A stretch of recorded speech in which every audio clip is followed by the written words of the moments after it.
Ketibaan pelancong asing ke Indonesia pada Januari lalu meningkat 1.11%.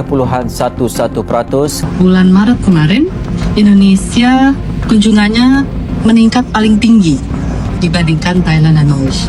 Everything's cheap, getting around's easy. Nice weather. Yeah, the nice weather. 华灯初上，人潮涌现，热闹的夜生活才正要开始。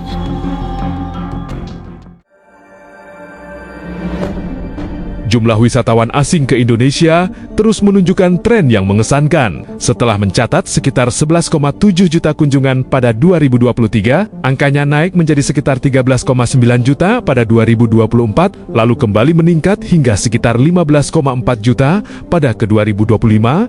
Angka ini menjadi rekor tertinggi sejak pandemi dan memunculkan satu pertanyaan besar. Mengapa semakin banyak orang dari berbagai penjuru dunia memilih Indonesia sebagai tujuan liburan mereka? Jawabannya bukan hanya karena Bali. Indonesia kini menawarkan daya tarik yang jauh lebih luas, mulai dari Raja Ampat, Labuan Bajo, Yogyakarta, Danau Toba, hingga Lombok. Di sisi lain, biaya liburan di Indonesia masih tergolong terjangkau dibanding banyak destinasi internasional, sehingga wisatawan merasa mendapatkan pengalaman yang luar biasa dengan biaya yang relatif murah. Citra Indonesia juga semakin positif berkat keramahan. Masyarakatnya yang berkali-kali mendapat pengakuan internasional sebagai salah satu yang paling ramah di dunia. Ditambah lagi pembangunan infrastruktur, bandara, jalan, dan konektivitas yang terus berkembang membuat perjalanan wisata menjadi semakin mudah dan nyaman.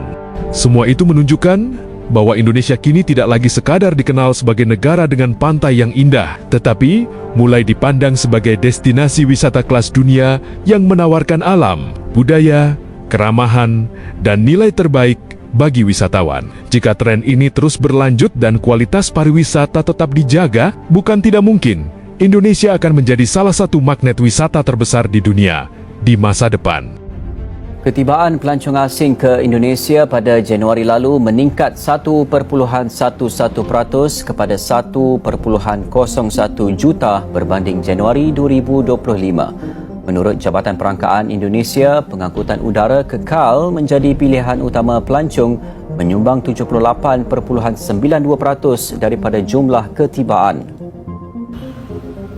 Lapangan terbang Ngurah Rai di Bali dan Soekarno-Hatta di Banten menerima 712,950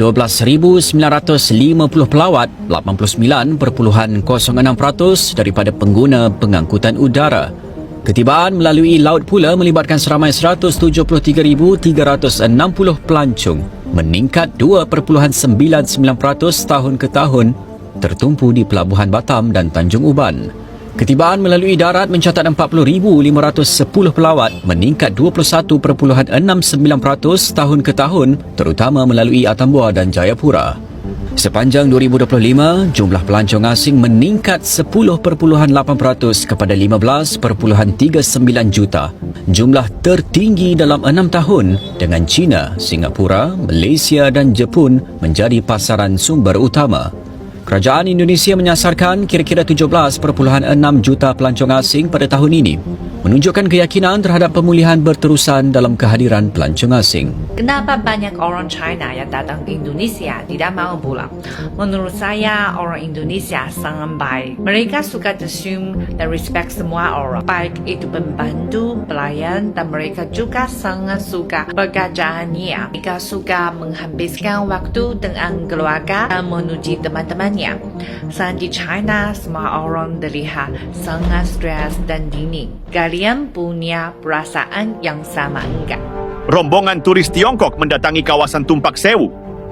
Yang paling mencolok adalah bendera Tiongkok yang berkibar di tangan mereka. Akhir-akhir ini memang terlihat lonjakan besar turis Tiongkok yang datang ke destinasi wisata Indonesia.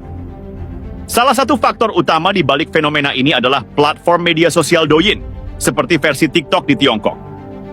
Konten-konten video tentang keindahan alam Indonesia, seperti Bromo, Kawah Ijen, hingga Tumpak Sewu, semakin banyak diunggah dan viral di Douyin. Jadi banyak orang Tiongkok penasaran dan ingin melihat langsung destinasi-destinasi tersebut. Where are you from?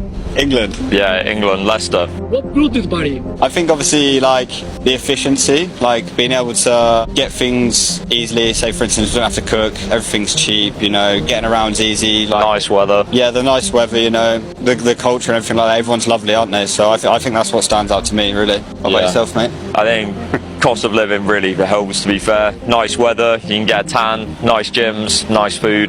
What's your favorite place in Bali? It could be Nude Cafe, you know. Yeah, Nude Cafe, amazing food. But also as well, the lawn over there, absolutely, it's amazing. Secara kumulatif, sepanjang bulan Januari sampai dengan Mei tahun 2026, total kunjungan Wisman mencapai 6,07 juta kunjungan atau naik 7,68% jika dibandingkan dengan periode yang sama di tahun 2025 yang lalu. Capaian kunjungan Wisman Januari sampai dengan Mei tahun 2026 ini merupakan capaian tertinggi sejak tahun 2020. Kunjungan Wisman paling banyak ya Berdasarkan data Kementerian Pariwisata per 14 Juni 2026, dari sisi wisatawan mancanegara, pada periode Januari-April 2026, Indonesia menerima 4,68 kunjungan, meningkat 8,24% dibandingkan periode yang sama tahun sebelumnya yang mencapai 4,33 juta kunjungan. Tidak hanya dari sisi jumlah, kualitas kunjungan pun meningkat. Rata-rata pengeluaran wisatawan mancanegara per kunjungan pada triwulan 1 2026 mencapai 1.345 US dollar atau setara 22,68 juta rupiah, meningkat 5,3% dibandingkan triwulan 1 2025 yang tercatat sebesar 1.277 US dollar atau setara 20,89 juta rupiah. Ternyata ketika ringgit makin powerful, justru makin banyak turis-turis dari Malaysia yang datang buat liburan, buat spending, buat shopping di Indonesia. So, nggak usah kaget ketika mereka datang ke Indonesia, banyak yang bilang mau beli sarung buat bapaknya, ada yang mau beli gajah duduk. Di sini bayar cuma 50.000. Intinya apa? Intinya dengan melemahnya rupiah, buat para pelaku usaha yang bisa memanfaatkan momentum ini, justru lu bisa naikin pendapatan lu. Apalagi sekarang turis-turis dari Malaysia yang datang ke Indonesia bukan lagi cuma datang buat beli baju guys, tapi juga sudah merambah ke wisata alam, wisata-wisata kota tua seperti Braga di Bandung, bahkan sampai wisata budaya. Saat masyarakat tengah was-was dengan melemahnya rupiah, pemandangan lain terlihat di sejumlah pusat perbelanjaan di Batam, Kepulauan Riau dalam beberapa pekan terakhir. Rupiah yang tertekan justru jadi magnet bagi wisatawan negara tetangga.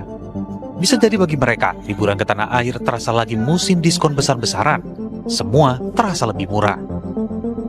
Sebagai contoh, per Rp1 saja kini mencapai Rp4.457. Sementara $1 Singapura sudah Rp14.055. Bagaimana pendapatmu mengenai ini guys? Tulis di komentar.